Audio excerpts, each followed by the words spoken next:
जय हो राधे कृष्ण। श्रीमद् भागवत महापुराण कथा के रसिक भक्तों, प्रथम स्कंद 15 अध्याय। कृष्ण विरह व्यथित पांडवों का परीक्षित को राज्य देकर स्वर्ग सिधारना श्रवण से पूर्व आप अपने चैनल किशोरी कृष्ण कृपा को सब्सक्राइब करते हुए बेल आइकन की घंटी अवश्य बजाइए। सूत जी कहते हैं, भगवान श्री कृष्ण के प्यारे सखा अर्जुन एक तो पहले ही श्री कृष्ण के विरह से कृश हो रहे थे। उस पर राजा युधिष्ठिर ने उनकी विषादग्रस्त मुद्रा देखकर उसके विषय में कई प्रकार की आशंकाएं करते हुए प्रश्नों की झड़ी लगा दी। श्लोक क्रम प्रथम। शोक से अर्जुन का मुख और हृदय कमल सूख गया था, चेहरा फीका पड़ गया था। वे उन्हीं भगवान श्री कृष्ण के ध्यान में ऐसे डूब रहे थे कि बड़े भाई के प्रश्नों का कुछ भी उत्तर न दे सके। श्री कृष्ण की आंखों से ओझल हो जाने के कारण वे बढ़ी हुई प्रेम जनित उत्कंठा को के कारण परवश हो रहे थे। रथ हाँकने टहलने आदि के समय श्री भगवान ने उनके साथ जो मित्रता, अभिन्न हृदयता और प्रेम से भरे हुए व्यवहार किए थे, उनकी याद पर याद आ रही थी। बड़े कष्ट से उन्होंने अपने शोक का वेग रोका, हाथ से नेत्रों के आंसू पोंछे और फिर रुंधे हुए गले से अपने बड़े भाई महाराज युधिष्ठिर जी से कहा। अर्जुन बोले, महाराज, मेरे ममेरे भाई अथवा अत्यंत घनिष्ठ मित्र का रूप धारण करके श्री कृष्ण ने मुझे ठग लिया। मेरे जिस प्रबल पराक्रम से बड़े बड़े देवता भी आश्चर्य में डूब जाते थे, उसे श्री कृष्ण ने मुझसे छीन लिया। जैसे ये शरीर प्राण से रहित होने पर मृतक कहलाता है, वैसे उनके क्षण भर के वियोग से यह संसार अप्रिय दिखने लगता है। उनके आश्रय से द्रौपदी स्वयंवर में राजा द्रुपद के घर आए हुए कामोन्मत्त राजाओं का तेज मैंने हरण कर लिया। धनुष बाण चढ़ाकर मत्स्य वेद किया और इस प्रकार द्रौपदी को प्राप्त किया था। उनकी सन्निधि मात्र से मैंने समस्त देवताओं के साथ इंद्र को अपने बल से जीतकर अग्निदेव को उनकी तृप्ति के लिए खांडव वन का दान कर दिया और मैं दानव की निर्माण की हुई अलौकिक कला कौशल से युक्त मायामयी सभा प्राप्त की और आपके यज्ञ में सब ओर से आकर राजाओं ने अनेकों प्रकार की भेंटें समर्पित की। श्लोक क्रम अष्टम। 10,000 हाथियों की शक्ति और बल से संपन्न आपके इन छोटे भाई भीमसेन ने उन्हीं की शक्ति से राजाओं के सिर पर पैर रखने वाले अभिमानी जरासंध का वध किया था। तदनंतर उन्हीं शिव भगवान ने उन बहुत से राजाओं को मुक्त किया जिनको जरासंध ने महाभैरव यज्ञ में बलि चढ़ाने के लिए बंदी बना रखा था। उन सब राजाओं ने आपके यज्ञ में अनेकों प्रकार के उपहार दिए थे। श्लोक क्रम नवम। महारानी द्रौपदी राजसूय यज्ञ के महान अभिषेक से पवित्र हुए अपने उन सुंदर केशों को, जिन्हें दुष्टों ने भरी सभा में छूने का साहस किया था, बिखेर कर तथा आंखों में आंसू भरकर जब श्री कृष्ण जी के श्री चरणों में गिर पड़ी, तब उन्होंने उसके सामने उसके उस घोर अपमान का बदला लेने की प्रतिज्ञा करके उन धूर्तों की स्त्रियों की ऐसी दशा कर दी कि वे विधवा हो गई और उन्हें अपने केश अपने हाथों खोल देने पड़े। वनवास के समय हमारे बैरी दुर्योधन के षड्यंत्र से 10,000 शिष्यों को साथ बिठाकर भोजन कराने वाले महर्षि दुर्वासा ने हमें दुस्तर संकट में डाल दिया था। उस समय उन्होंने द्रौपदी के पात्र में बची हुई शाक की एक पत्ती का ही भोग लगाकर हमारी रक्षा की थी। शरणागत की रक्षा करने वाले आपकी बार बार जो मेरी भी ऐसी विचित्र दशा है। उनका ऐसा करते ही नदी में स्नान करती हुई मुनि मंडली को ऐसा प्रतीत हुआ मानो उनकी तो बात ही क्या, सारी त्रिलोकी ही तृप्त हो गई है। जय हो श्यामा श्याम। उनके प्रताप से मैंने युद्ध में पार्वती जी सहित भगवान शंकर को आश्चर्य में डाल दिया तथा उन्होंने मुझको अपने पाशुपात नामक अस्त्र दिया। साथ ही दूसरे लोकपालों ने भी प्रसन्न होकर अपने अपने अस्त्र मुझे दिए। और तो क्या, उनकी कृपा से मैं इसी शरीर से स्वर्ग में गया और देवराज इंद्र की सभा में उनके बराबर आधे आसन पर बैठने का सम्मान मैंने प्राप्त किया। उनके आग्रह से जब मैं स्वर्ग में ही कुछ दिनों तक रह गया, तब इंद्र के साथ समस्त देवताओं ने मेरी इन्हीं गांडीव धारण करने वाली भुजाओं का निवात कवच आदि दैत्यों को मारने के लिए आश्रय लिया।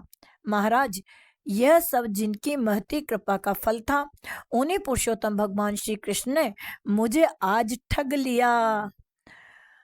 अरे नटवर नागर नंदा भजो रे मन गोविंदा, ठगने वाला वो नहीं है, ठगे गए गांडीव धारी, जय हो कृष्ण मुरारी।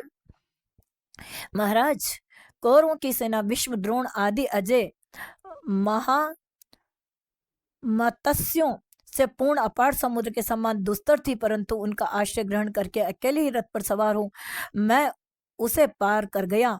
उन्हीं की सहायता से आपको याद होगा, मैंने शत्रुओं से राजा विराट का सारा गोधन तो वापस ले ही लिया था, साथ ही उनके सिरों पर भी चमकते हुए मणिमय मुकुट तथा अंगों के अलंकार तक छीन लिए थे। श्लोक क्रम 14। भाई जी, कौरवों की सेना भीष्म, कर्ण, द्रोण, शल्य तथा अन्य बड़े बड़े राजाओं और क्षत्रिय वीरों के रथों से शोभायमान थी। उसके सामने मेरे आगे आगे चलकर वे अपनी दृष्टि से ही उन महारथी युद्धपतियों की आयु, मन, उत्साह और बल को छीन लिया करते थे। द्रोणाचार्य, भीष्म, कर्ण, भूरिश्रवा, सुशर्मा, शल्य, जयद्रथ और वाल्मीकि आदि वीरों ने मुझ पर अपने कभी न चूकने वाले अस्त्र चलाए थे, परंतु जैसे हिरण्यकशिपु आदि दैत्यों के अस्त्र शस्त्र भगवत भक्त प्रहलाद का स्पर्श नहीं करते थे, वैसे ही उनके अस्त्र मुझे छू तक नहीं सके। ये श्री कृष्ण जी के भुजदंडों की छत्र छाया में रहने का ही प्रभाव था। श्लोक क्रम 16। श्रेष्ठ पुरुष संसार से मुक्त होने के लिए जिनके श्री चरण कमलों का सेवन करते हैं, अपने आप तक को दे डालने वाले उन भगवान श्री को मुझ दुर्बुद्धि ने सारथी तक बना डाला। आहा, जिस समय मेरे घोड़े थक गए थे और मैं रथ से उतरकर पृथ्वी पर खड़ा था, उस समय बड़े बड़े महारथी शत्रु भी मुझ पर प्रहार न कर सके, क्योंकि श्री कृष्ण के प्रभाव से उनकी बुद्धि मारी गई थी। महाराज, माधव के उन्मुक्त और मधुर मुस्कान से युक्त, विनोद से भरी हुई एवं हृदय स्पर्शी वचन और उनका मुझे पार्थ, अर्जुन, सखा, कुरुनंदन आदि कहकर पुकारना मुझे याद आने पर मेरे हृदय में उथल पुथल मचा देते हैं। श्लोक क्रम 18। बस इन यादों के साथ ही अर्जुन रहे। सोने, बैठने, टहलने और अपने संबंध में बड़ी बड़ी बातें करने तथा भोजन आदि करने में हम प्राय एक साथ रहा करते थे। किसी किसी दिन मैं व्यंग्य से उन्हें कह बैठता, मित्र तुम तो बड़े सत्यवादी हो। उस समय भी वे महापुरुष अपनी महानुभावता के कारण जैसे मित्र अपने मित्र का और पिता अपने पुत्र का अपराध सह लेता है, उसी प्रकार मुझ दुर्बुद्धि के अपराधों को सह लिया करते थे। श्लोक क्रम 19। श्रीमद् भगवद गीता 18 अध्याय में भी श्री कृष्ण जी की और अर्जुन की वार्ता का इसी प्रकार का उल्लेख है। महाराज, जो मेरे सखा प्रिय मित्र नहीं मेरे हृदय ही थे, उन्हीं पुरुषोत्तम भगवान श्री कृष्ण जी से मैं रहित हो गया हूँ। भगवान की पत्नियों को द्वारका से अपने साथ ला रहा था, परंतु मार्ग में दुष्ट गोपों ने मुझे एक अबला की भांति हरा दिया और मैं उनकी रक्षा नहीं कर सका। वही मेरा गांडीव धनुष है, वही बाण है, वही रथ है, वही घोड़े हैं और वही रथी अर्जुन है, जिसके सामने बड़े बड़े राजा लोग सिर झुकाया करते थे। श्री कृष्ण जी के बिना ये सब एक एक क्षण में नहीं के समान सार शून्य हो गए। ठीक उसी तरह जैसे भस्म में डाली हुई आहुति, कपट भरी सेवा और ऊसर में बोया हुआ बीज व्यर्थ हो जाता है। श्लोक क्रम 21। ईश को नवाओ शीश। जय हो, जय हो। ईश्वर की कृपा के बिना कुछ भी पाना असंभव है, असंभव असंभव। राजन, आपने द्वारकावासी अपने जिन सुहृद संबंधियों की बात पूछी है, वे ब्राह्मणों के शाप वश मोहग्रस्त हो गए और वारुणी मदिरा के पान से मदोन्मत होकर अपरिचितों की भांति आपस में एक दूसरे से भिड़ गए और घूसों से मार पीट करके सबके सब नष्ट हो गए। उनमें से केवल 4-5 ही बचे रहे हैं। वास्तव में वह सर्वशक्तिमान भगवान की ही लीला है कि संसार के प्राणी परस्पर एक दूसरे का पालन पोषण भी करते हैं और एक दूसरे को मार भी डालते हैं। राजन, जिस प्रकार जलचरों में बड़े जंतु छोटों को, बलवान दुर्बलों को एवं बड़े और बलवान परस्पर एक दूसरे को खा जाते हैं, उसी प्रकार अतिशय बली और बड़े यदुवंशियों के द्वारा श्री भगवान ने दूसरे राजाओं का संहार कराया। तत्पश्चात यदुवंशियों के द्वारा ही एक से दूसरे यदुवंशियों का नाश कराकर पूर्ण रूप से पृथ्वी का भार उतार दिया। यदा यदा हि धर्मस्य ग्लानिर्भवति भारती।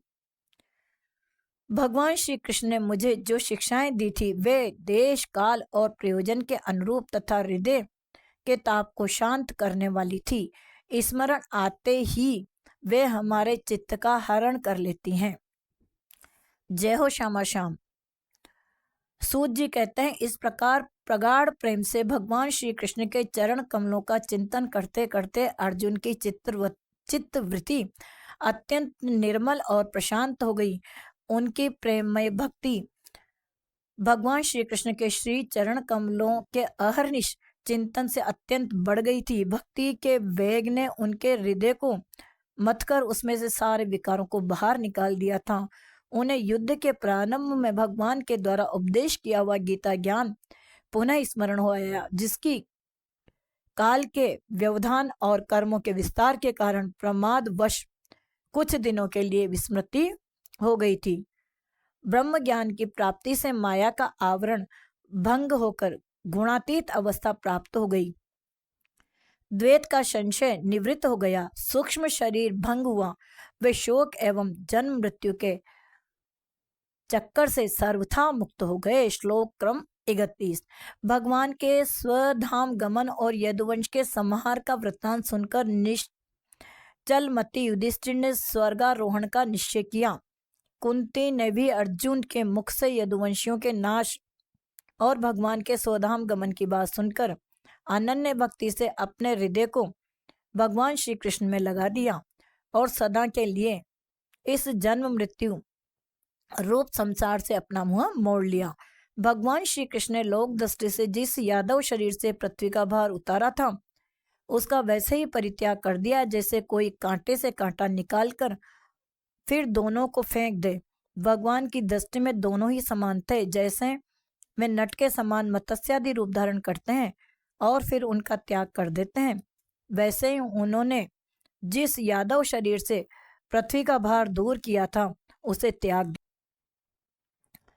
जिनकी मधुर लीलाएं श्रवण करने योग्य हैं, उन भगवान श्री कृष्ण ने जब अपने मनुष्य के शरीर से इस पृथ्वी का परित्याग कर दिया, उसी दिन विचारहीन लोगों को अधर्म में फंसाने वाला कलयुग आदम का श्लोक क्रम 36 में बताया है कि कलयुग का आगमन हो गया।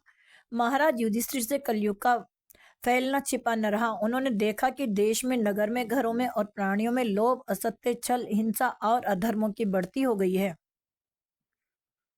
तब उन्होंने महाप्रस्थान का निश्चय किया।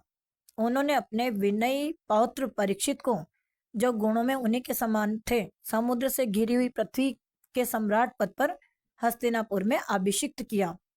उन्होंने मथुरा में सूरसेन अधिपति के रूप में अनिरुद्ध के पुत्र वज्र का अभिषेक किया। इसके बाद समर्थ युधिष्ठिर ने प्राजापत्य यज्ञ से करके आवनीय आदि अग्नियों को अपने में लीन कर दिया, अर्थात गृहस्थाश्रम के धर्म से मुक्त होकर उन्होंने संन्यास ग्रहण किया। युधिष्ठिर ने अपने सब वस्त्राभूषण आदि वहीं छोड़ दिए एवं ममता और अहंकार से रहित होकर समस्त बंधन काट डाले। उन्होंने दृढ़ भावना से वाणी को और मन को, मन में प्राण को, प्राण को अपान में और अपान को उसकी क्रिया के साथ मृत्यु में तथा मृत्यु को पंचभूतमय शरीर में लीन कर लिया। इस प्रकार शरीर को मृत्यु रूप अनुभव करके उन्होंने उसे त्रिगुण में मिला दिया। त्रिगुण को मूल प्रकृति में, सर्व कारण रूपा प्रकृति को आत्मा में और आत्मा को अविनाशी ब्रह्म में विलीन कर दिया। उन्हें यह अनुभव होने लगा कि यह संपूर्ण दृश्य प्रपंच ब्रह्म स्वरूप है। इसके पश्चात उन्होंने शरीर पर चीर वस्त्र धारण कर लिया, अन्न जल का त्याग कर दिया, मौन ले लिया और केश खोलकर बिखेर लिए। वे अपने रूप को ऐसा दिखाने लगे जैसे कोई जड़, उन्मत्त या पिशाच हो। फिर वे बिना किसी की बात देखे तथा बहरे की तरह बिना किसी की बात सुने घर से निकल पड़े। हृदय में उस पर ब्रह्म का ध्यान करते हुए जिसको प्राप्त करके फिर लौटना नहीं होता। उन्होंने उत्तर दिशा की यात्रा की, जिस और पहले बड़े बड़े महात्मा जन जा चुके हैं। भीमसेन, अर्जुन आदि युधिष्ठिर के छोटे भाइयों ने भी देखा कि अब पृथ्वी में सभी लोगों को अधर्म के सहायक कलयुग ने प्रभावित कर डाला है। इसीलिए वे भी श्री कृष्ण जी के श्री चरणों की प्राप्ति का दृढ़ निश्चय करके अपने बड़े भाई के पीछे पीछे चल पड़े। उन्होंने जीवन के सभी लाभ भली भांति प्राप्त कर लिए थे, इसलिए निश्चय करके कि भगवान श्री कृष्ण के श्री चरण कमल ही हमारे परम पुरुषार्थ हैं, उन्होंने अपने हृदय में धारण किया। पांडवों के हृदय में भगवान श्री कृष्ण के श्री चरण कमलों के ध्यान से भक्तिभाव उमड़ आया। उनकी बुद्धि सर्वथा शुद्ध होकर भगवान श्री कृष्ण के उस सर्वोत्कृष्ट स्वरूप में अनन्य भाव से स्थिर हो गई, जिसमें निष्पाप पुरुष ही स्थिर हो पाते हैं। फलतः उन्होंने अपने विशुद्ध अंतःकरण से स्वयं ही वह गति प्राप्त की जो विषयासक्त दुष्ट मनुष्यों को कभी प्राप्त नहीं हो सकती। संयमी एवं श्री कृष्ण के प्रेमावेश में मुग्ध भगवानमय विदुर जी ने भी अपने शरीर को प्रभास क्षेत्र में ही त्याग दिया। उस समय उन्हें लेने के लिए आए हुए पितरों के साथ वे अपने लोक यमलोक को चले। द्रौपदी ने देखा कि अब पांडव लोग निरपेक्ष हो गए हैं, तब वे अनन्य प्रेम से भगवान श्री कृष्ण का ही चिंतन करके उन्हें प्राप्त हो गई। श्लोक क्रम 50। भगवान के प्यारे भक्त पांडवों के महाप्रयाण की इस परम पवित्र और मंगलमय कथा को जो पुरुष श्रद्धा से सुनता है, वह निश्चय ही भगवान की भक्ति और मोक्ष प्राप्त करता है। इति श्रीमद्भागवते महापुराणे पारमहंस्यां संहितायां प्रथम स्कंदे पांडव स्वर्गारोहणम नाम 15 अध्याय संपूर्ण। प्रथम स्कंद 15 अध्याय 51 श्लोक। त्रुटि के लिए क्षमा। राधे कृष्णाय अर्पणमस्तु। भक्तवांछा कल्पतरु भगवान संग भक्तों की जय हो। जय हो श्यामा श्याम, जय हो सीताराम। आप ही के श्री चरणारविंद में हो भक्तों का विश्राम।